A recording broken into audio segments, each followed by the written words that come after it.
لله درها ولله درهم من رجال.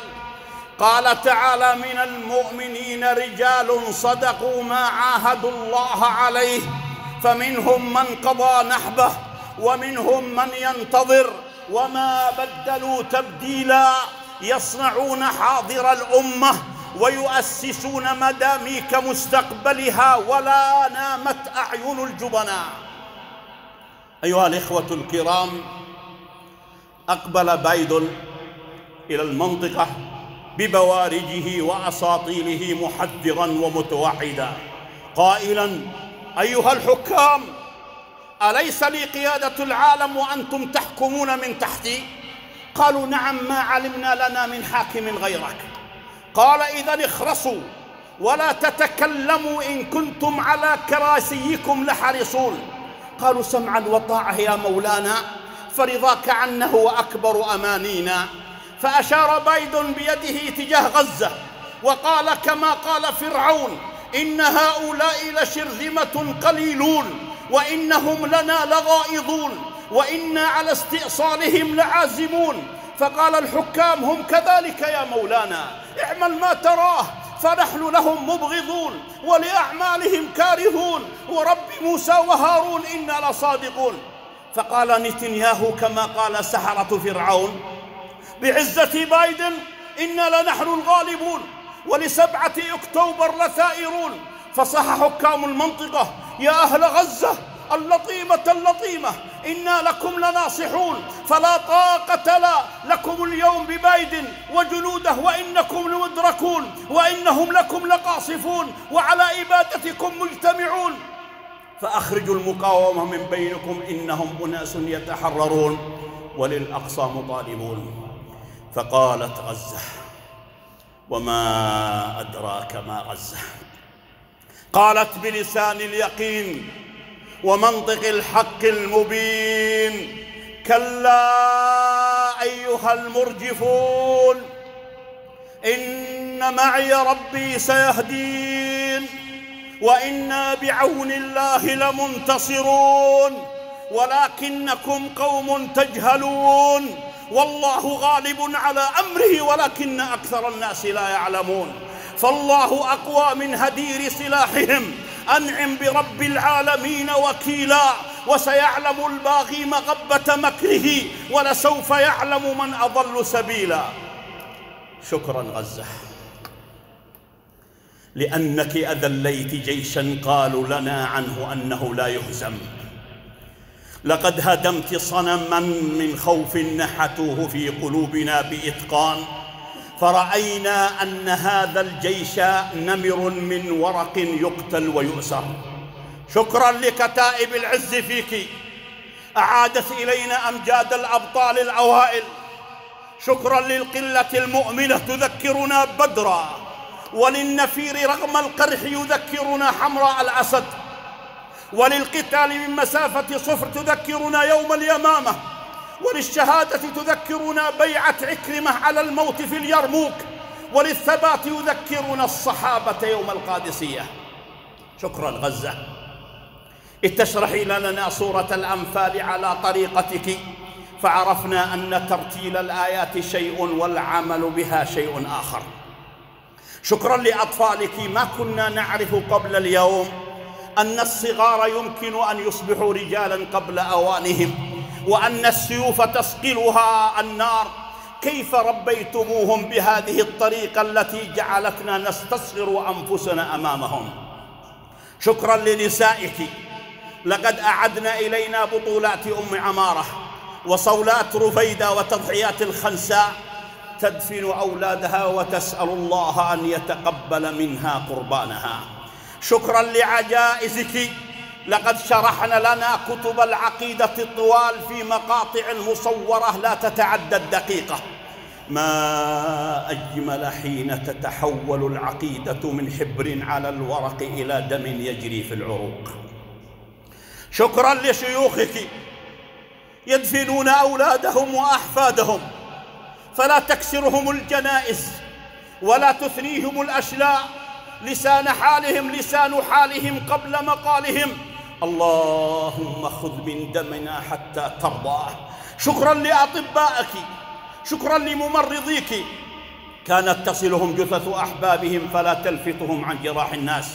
شكرا للذي أعد الكتائب، وللذي هيأ الركائب، وللذي عقد خضر العصائب. شكرا للملثم، صوت من نار وبارود. شكرا لكم جميعا أهل غزة، من نعم الله علينا أنكم فينا. يا عمرو يا ابن العاص قل لمعاوية: لا مصر مصر ولا دمشق كما هي، الدين أصبح سلعة لا تشترى وهي التي بالأمس كانت غالية. القدس يشكو من ضياع مهابة والناس في حفل المصالح لاهية. أعداء دين الله تحكم أرضنا وكلابهم بين الشوارع عاوية. كل الحروف من الخريطة غادرت، كل الحروف من الخريطة غادرت، لم تبق إلا غزة فهي الباقية، لم تبق إلا غزة فهي الباقية. أين الصحابة والمقتدون بهم؟ أين الذين لهم رؤوس عالية بذلوا لدين الله كل عزيزة والمال يبذل والنفوس الغالية؟ فالله أسأل أن يعيد لأمتي مجدا تليدا مثل شمس صافية. أيها المؤمنون، إن أقبح فئة من المتخاذلين هم أولئك الذين يتاجرون بقضية الجهاد والمجاهدين، من الروافض الحاقدين الذين يرفعون الشعار: الموت لأمريكا ولإسرائيل واللعنة على اليهود والنصر للإسلام. وها هي مواقف إيران وأذرعها في العراق وسوريا ولبنان واليمن تظهر بوجهها الحقيقي. لا زالوا يهددون بوقت الشدة للكسب السياسي فقط ولتضليل الشعوب. ينطبق عليهم المثل الذي ضربه أحمد مطر لهذا الصنف من الناس في صورة شخصية افتراضية سماها عباس، حيث قال: عباس وراء المتراس يقظ المنتبه حساس، منذ سنين الفتح يلمع سيفه ويلمع شاربه أيضا، منتظرا محتضنا دفه، بلغ السارق ضفه، قلب عباس القرطاس، ضرب الأخماس بأسداس، بقي الضفة، لملم عباس ذخيرته والمتراس ومضى يصقل سيفه. عبر اللص إليه وحل ببيته، أصبح ضيفه، قدم عباس له القهوة ومضى يصقل سيفه. صرخت زوجة عباس: أبناؤك قتلى عباس، ضيفك راودني عباس، قم أنقذني يا عباس. عباس اليقظ الحساس منتبه لم يسمع شيئا، زوجته تغتاب الناس. صرخت زوجته: عباس الضيف سيسرق نعجتنا. قلب عباس القرطاس، ضرب الأخماس بأسداس، أرسل برقي التهديد: فلمن تصقل سيفك يا عباس؟ لوقت الشدة أصقل سيفك يا عباس. هذا هو حال الشيعة اليوم. غزة تدمر وتمسح أحياؤها من الوجود بالصواريخ، 10,000 شهيد، نصفهم من النساء والأطفال.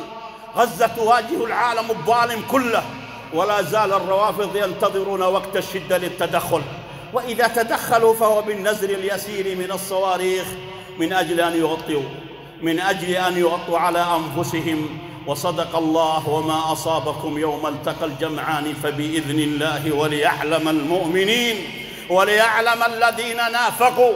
وقيل لهم: تعالوا قاتلوا في سبيل الله أو ادفعوا، قالوا: لو نعلم قتالا لاتبعناكم. هم للكفر يومئذ أقرب منهم للإيمان، يقولون بأفواههم ما ليس في قلوبهم والله أعلم بما يكتمون. أيها المؤمنون، إذا رأيتم جدار الباطل يبنى فلا تصابوا بالإحباط، فلعل تحته كنز عدالة المظلومين، فلعل تحته كنز عدالة المظلومين محفوظ حتى يبلغ التمكين.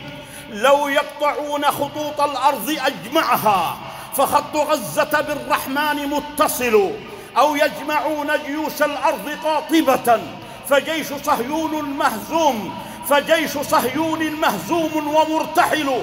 الله أكبر، الله أكبر، بها نبدأ معاركنا، غدا جميعا بنصر الله نحتفل.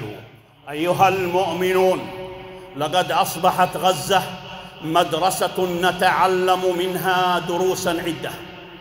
فإذا أردت أن تتعلم دروسا في العقيدة تابع أخبار غزة. تسليم لقضاء الله، إيمان تام بالقدر خيره وشره من الله، فيها للحياة دروس وللموت أحوال، وفيها مبعث البطولة ومنبت الرجال. إذا أردت أن تتعلم دروسا في الفقه تابع أخبار غزة. يتيممون لقلة الماء أو عدمه، ويغسل شهيدهم بدمه، ويكفن بعزته، ويدفن حيث انتهى به القصف. يصلون جمعا ربما وصلاتهم صلاة مودع أو مودع، وصيامهم حتم وليس تطوع، فإنهم صائمون إلى حين. إذا أردت أن تتعلم دروسا في القرآن وتلاوته تابع أخبار غزة. يقرؤونه بحقه ومستحقه، ويمدونه على قدر الألم، ويتغنون به على قدر الأمل، ويلهمون استحضار آياته كأنه تو نزل.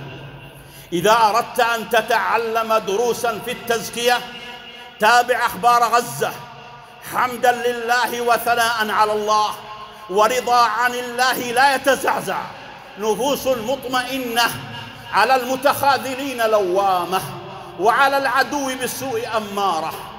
إذا أردت أن تتعلم دروسا في الأخلاق تابع أخبار غزة، ففيها يحن الجار على الجار، والكل فيها مهاجرون وأنصار، شركاء في القضية وشركاء في الثار. سمحة وجوههم، صادقة مشاعرهم، عزيزة وقفتهم، جليلة أفعالهم. إذا أردت أن تتعلم دروسا في الطب تابع أخبار غزة، ففيها صورة الرازي وابن سينا يبذلون الوسع والله كان معينا. العين البصيرة واليد القصيرة لم تغفل علم ابن الهيثم، لم تغفل علم ابن الهيثم، فأبصرت الغاية الحق وسارت نحوها بصدق. إذا أردت أن تتعلم دروسا في التاريخ تابع أخبار غزة، فهناك يكتب بمداد التضحيات، ولكم تعددت حولها الروايات، ولكم تسطرت فيها البطولات، وما تزال أقدام الفلسطينيين القدماء فيها شاهدات. إذا أردت أن تتعلم دروسا في الجغرافيا تابع أخبار غزة، ففيها البر والبحر والسهل والجبل، هواؤها على أصحاب الأرض نسيم، وعلى الغزاة جحيم. إذا أردت أن تتعلم دروسا في الصناعة تابع أخبار غزة، فقد صنعت درب حريتها في حين غرق الآخرون في التبعية والهوان، وصنعت نشيد عزتها في حين عزف الآخرون أغاني القيام. صنعت حياة في زمن الموت، بل صنعت من الموت حياة.